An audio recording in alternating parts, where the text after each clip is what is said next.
Okay, welcome back to members of 121 Community Church in Grapevine, Texas, in our ongoing study in the meaning of God in human experience by W.E. Hocking.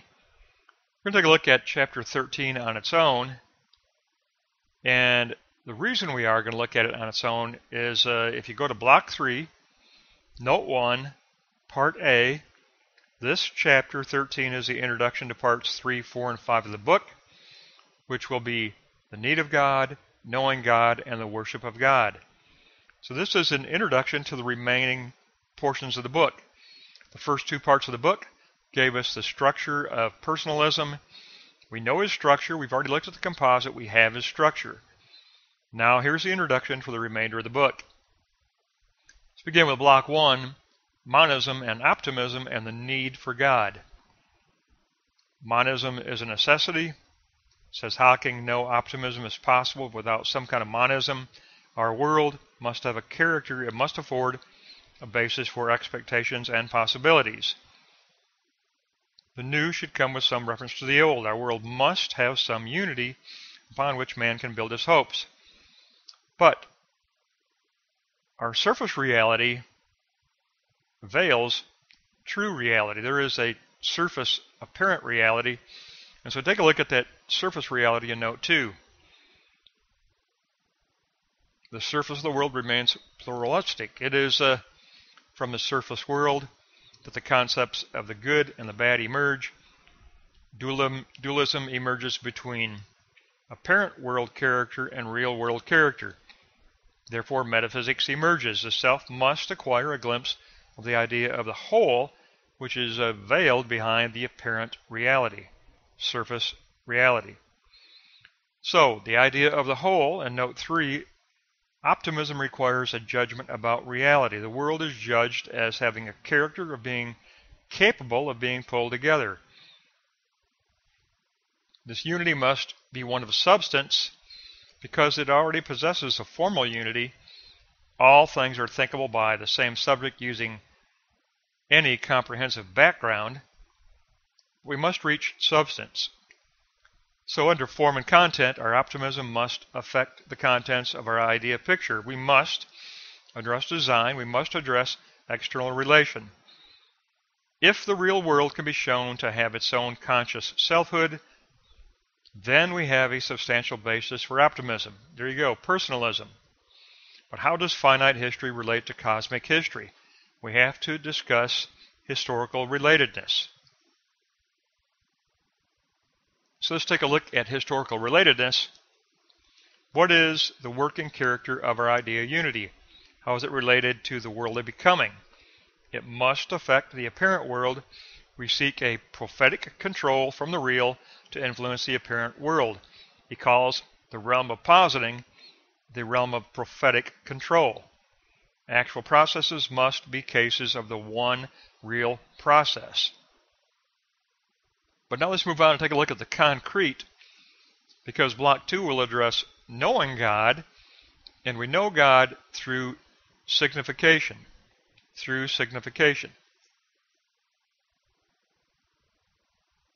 note 1, under significance, man has many powers over him. Man must find one power of free constitution.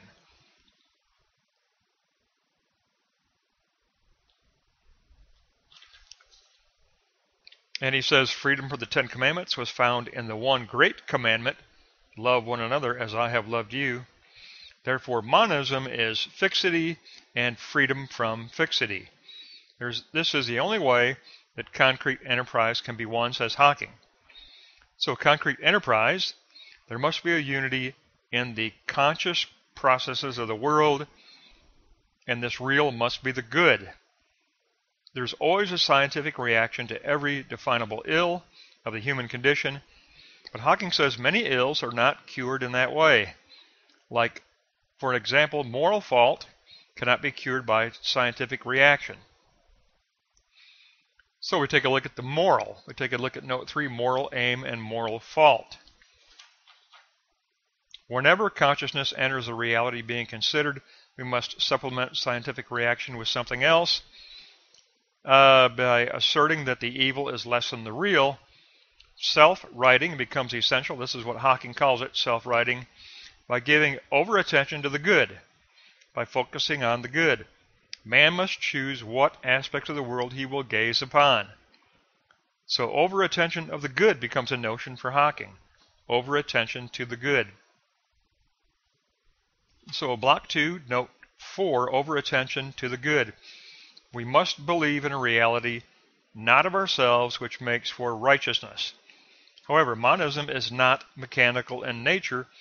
The goodness of the real cannot be simply a personal prerequisite. An incident of one's ideality that fails, an incident of failed ideality is remedied by a more rigorous ideality. The ill is known as an alterable reality. Suffering, failure of ideality is remedied by rigorous ideality and recognizing that we can alter our reality by positing the truth of kingdom and working to realize kingdom. And that means sign definition, sign construction. We construct that idea sign model as how we perceive kingdom of God, and that includes taking into consideration revelatory content. Remember, the realm of positing includes revelatory transcendence. We pull that together and form a sign model that we are going to apply in a practical way through praxis. But it's all about signification. We know God through signification. We know God by forming the signs of value, and by forming the signs of value, we know. We know through doing. We learn. We know through ministry and the positing of our idea model, and that movement from positing to praxis. But from the need for God and knowing God, we next move to the worship of God in block 3 to continue this introduction for the remainder of the book. So monism and the worship of God. And I like the term that he uses here for suffering. He calls it geological faults in our sign model, because our sign model is a geometric circular construction with a centeredness. And so he talks about geologic fault. And I'll repeat it again, but chapter 13 is the introduction to parts 3, 4, and 5 of the book, which are need of God, knowing God, and worship of God. The true of single mind, that realm of positing, is the true of creation as we perceive it, as we perceive kingdom. But our life continues to suffer a series of geologic faults with regard to our sign model. And here's where Hocking brings in transcendence. However, God has been generous with time. God has been generous with time. What does that mean? Take a look at note 2, God as generous with time. There is a generous surplus of the new. Okay, it sounds just like Jürgen Moltmann in our contemporary theology, but I love this concept. I love what he says here. There is generous surplus of the new with regard to the real in our history, offering possibilities for new ideas, refinement for our sign model, and new beginnings for our state of mind. This is a surplus yet unmeasured, a surplus yet unjudged. Opportunity is never mechanical necessity. It involves this discovery of the new, the return moment, the refinement of state of mind, the refinement of intellect, the refinement of realm of positing, the refinement of praxis. Very powerful, I think, there, that block 3, note 2. 3, worship. The concrete conscious monism is the basis of our hope, which within religion we call living God. And this good hope and this rightful commitment inspires our worship. Tremendous introduction. Beautiful introduction by W.E. Hocking. I think he really has pulled together a beautiful introduction for the remainder of the book. We have already examined in parts 1 and 2 of the book the composite structure of Harvard personalism by W.E. Hocking. And we know that his internal triad for his system was the centered self, which will create the centered sign model, sorting in the realm of intellect, and system in the realm of positing. And all of that empowers our dialectic of pugnacity, but all of those receive signals from state of mind. The signal of awe, the signal of dependence, the signal of reverence, and cues of action. So we got that in parts 1 and 2 of the book. We got the first 165 pages gave us the structure of Hocking's personalism. The first 165 pages gave us the structure. And we know that internal triad now, it's with us, centrality, sorting, and system, which then reaches dialectic. And so having already given us the structure, now he wants to introduce the remainder of the manuscript, which will be 3 major parts. And those major parts are going to be the need for God, epistemology, knowing God, and the worship of God. So now we move into true theology. We've done our philosophical base work. Now we're going to move into theology. And this introduction gives us fantastic content for that remainder of the manuscript. Because it's all about a necessity of a monism, an all-inclusive circular sign model that will take up all of reality within itself and will represent the kingdom of God, the kingdom of Christ in our history, in our reality. And that means we get involved in knowing God through sign construction. Just like the Apostle Paul said, we build signs. The Apostle Paul's foundational sign was in the Messiah. All the signs that he rewrote concerning kingdom after Damascus Road were abbreviated under in the Messiah. This work is ongoing. We are involved in sign construction for the kingdom. And Hocking says that is what it means to know God.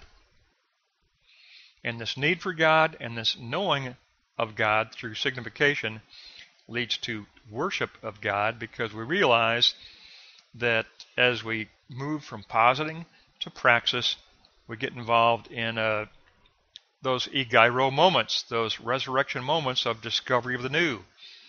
Remember, when we looked at the composite, there was the return moment of egeiro uplifting. We had the dialectic of pugnacity, but then we had the interpretive construction within praxis, because praxis is action and reflection. And then we reached that meta-apathy, that metapathy, and that was that return moment. When we discover the new, which will apply to our worldview, then we return into the self and refined state of mind. And that is motivational base, state of mind. We revise state of mind or motivational base that strengthens those signals, the signal of awe, the signal of dependence, the signal of reverence. And those go out to our centered self, the intellect, into the realm of positing, and then the cues of action, those signals go out to dialectic.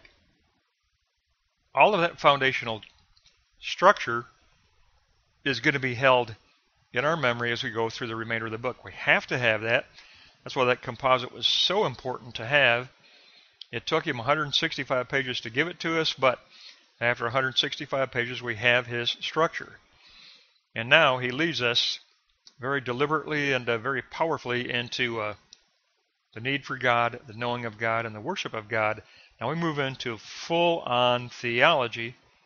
We're leaving philosophy partially behind. We're going to be building on it, but still, now we're going to move into real theological work in the remainder of the book. And so it gives us this isolated chapter 13, which should be considered in itself. You notice I did not combine it with another chapter, because it is the introduction for the remainder of the book. It is a transition chapter in this manuscript. We have structure. Now we transition into the idea of God. Full-on investigation into the idea of God. And that's going to wrap up chapter 13 in pages 166 to 183. We have a fantastic journey ahead of us, and we've been truly blessed with the great content from Hocking thus far.